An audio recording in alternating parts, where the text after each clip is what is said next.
It's, as always, wonderful to be with all of you here at this time of heightened spiritual opportunity within the annual cycle, the interlude of the Wesak festival. And it's a shame that we're not able to meet together on the physical plane, because as much as these streaming devices are one of the marvels of our contemporary world, we do know that even the masters of the wisdom emphasize the importance of our coming together on the physical plane for the opportunity it gives at these heightened interlude periods to have an intermingling of our auras. And so this is simply to say that we miss being with all of you together, and we so appreciate the sacrifice that many of you make year after year to attend in person, and that contributes so much to the creation of the group field that then goes on to stimulate us for the entire year ahead. So let's hope that next year we can again to meet together and share. As Chris said, today I'd like to briefly discuss the concept of creative expression, which makes good use of the energies we're working with during this Wesak festival under the influence of the highly creative sign of Taurus. For Taurus provides a major inlet for the fourth ray of harmony, which Lawrence was just speaking about, a ray which is most often associated with intuitive creative faculties.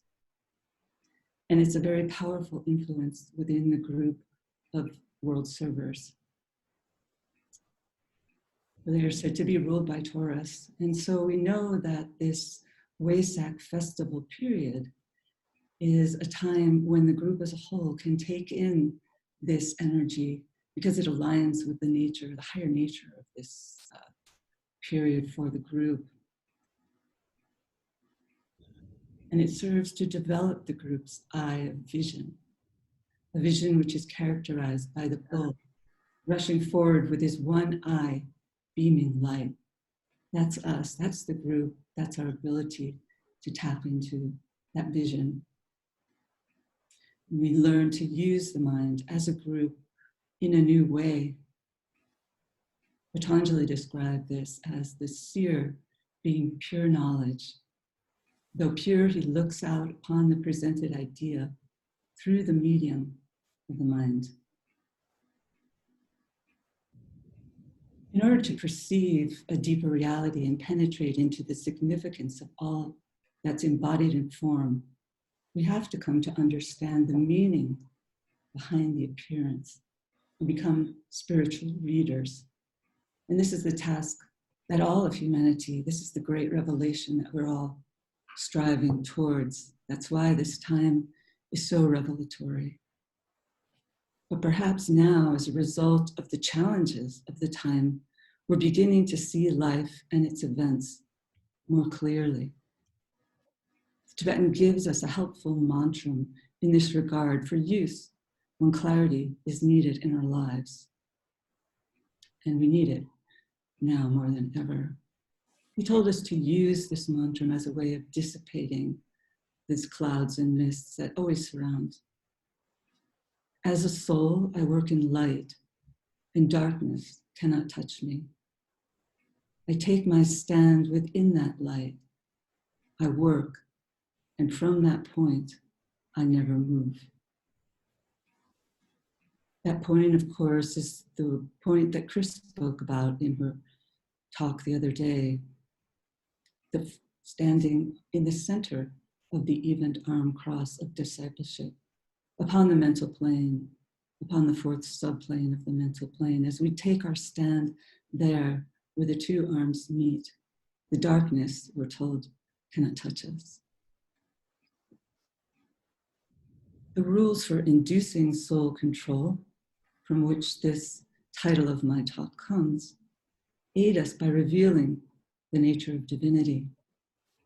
To induce is to bring forth through an accelerated process. And these rules have been given to us because we're living on a planet wherein there is a forcing process going on, an initiatory process, which we're told is not the case with most of the other planets except for Mars and Saturn. So we're on a forcing process, hence the added challenge which all of us pass through in dealing with any time when there's acceleration of energy. We have to adapt to continually pouring influx of new energies that can throw us off balance. Each human being is but a creation or a reflection of a larger archetypal whole. And each part of that whole has its particular gifts, which can help create those conditions wherein the collective soul of humanity can be revealed. Some of the wisdom of these rules can be synthesized in the following aphorisms, which are taken from them. They're simple, but not necessarily simple to embody, but they're towards goals towards which we can strive. Work towards at one-ment with all beings. Seek to penetrate to the heart of your brother. Endeavor to be at one with the life in all forms. Reject every tendency to separative reactions and know that they concern the form. And attempt to understand the nature of the unfolding vision. This last quality, to attempt to understand the nature of the unfolding vision, is perhaps the most important. For as we come to grasp a measure of that vision, it can give us the necessary strength and optimism to live in this world and be of service. For we begin to see the emerging splendor hidden beneath the outer chaos, and can then work to reveal that vision to those people, those many people in the world today who are suffering under the weight of the present crisis. 1 second, please.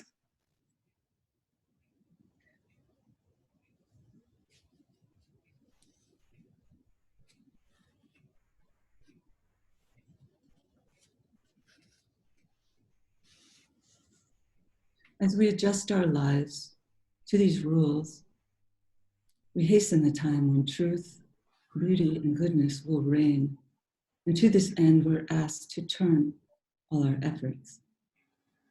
For if we offer our efforts to the group soul and to the hierarchy, that which might appear to us as small and insignificant, in fact becomes magnified, for it becomes part of a much larger group effort, a contribution to the reservoir which exists within the ashram. All of us have something to give. To work effectively, we have to draw more fully on the strength of the group soul to realize what it is we might give. And we're fortunate at this time because that soul, the collective soul of humanity as a whole, is being stimulated by this incoming of the fourth ray, because we're told that humanity's soul lies upon that line. We're told that this is the time when the solar angels are coming to see the fulfillment of the task they instituted on this planet all those many millions of years ago. It's now coming to fruition. The human lotuses are beginning to flower. All the struggles and challenges that we face together as a kingdom are part of the process of how the soul works out into expression.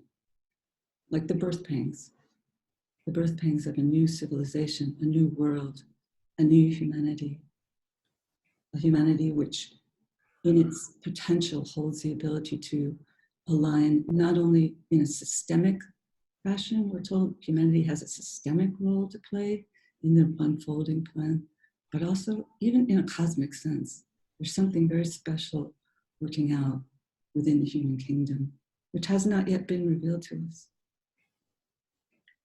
As the fourth ray of harmony through conflict comes into manifestation, it serves to draw forth our soul. For too often we serve by mustering up our efforts from the personality with its machinations. Whereas when we work in fuller cooperation with the soul, our efforts are more fruitful and of greater effectiveness. As our soul comes in, so too does our creativity. Then we'll focus more on spiritual rather than material values, shifting away from the production of things, realizing how little is actually needed to live happily. These shifts in consciousness will lead humanity eventually to the realization that the world of meaning is the sole world of reality. How do we precipitate that world? One passage I found that was quite interesting, which relates to this, was given out in Letters on Occult Meditation. And it gives some guidelines, and which the Tibetan attributes to St. Paul, curiously enough, because I don't believe you can find this teaching from St. Paul in any writing that we know of. But the Tibetan has access to his own materials. The passage speaks of that condition of the fluctuating light that all spiritual seekers experience, as we know, subject as we are to the highs and lows of form living. He spoke of the seeker's ability to tap, at times, into beauties and wonders, only to have them fade into nothingness, leaving the individual bereft with a sense of loss and bewilderment. The remedy, St. Paul said, was to withdraw within till the center of consciousness vibrates in tune with those dimly realized wonders. The Tibetan clarifies that in order to do this, we must learn to use the mind in a new way, as a sixth sense, as the agent of perception into those wonders, to those beauties. It will then enable us to tune into the love energy of the universe. St. Paul said we have to trample on the external sheaths that veil and hide the inner center. And this, he said, can be done through the development of occult meditation, which we're all attempting to undertake in our training in the school. For though the occult practices are difficult, they move us away from approaching meditation as a relaxation technique and into a transformative tool. This practice, the Tibetan said, quote, entails hard mental application, struggles, and perseverance, which the seeker laboriously reiterates day after day in the arduous task of concentration and mind control. Foster Bailey was given a visualization exercise by the Tibetan, which would lead, he told him, to a radiance emerging within his daily life. He was told that using it with an attitude of ritual, rhythm, and energy distribution would result in his life and service work manifesting as a synthetic pattern, a unified procedure, and a harmonious working out of the plan. In other words, through the power of visualization, the outer forms of our service can become modeled upon our creative inner constructs, which align soul, mind, and brain, bring the energies down and being able to use them in practical terms in our service work. Foster was asked to give 10 minutes each day to the pictorial visualization of his entire work and program. He was asked to visualize each of the different phases of his work as a lotus of living beauty, connected with all the other phases by lines of fiery energy, thereby bringing all parts of his service work into one radiant whole. Together, the different phases would then form a great unity of light and love, expressing itself through the will to good. The members of the Arcane School group, each possessing their various living lotuses, are likewise linked together by lighted lines of fiery living energy, sharing this energy with each other and contributing to our ability to create a living light in the chalice that stands in the group heart. And then from this chalice, the living waters can be drawn from by all in need. Thank you.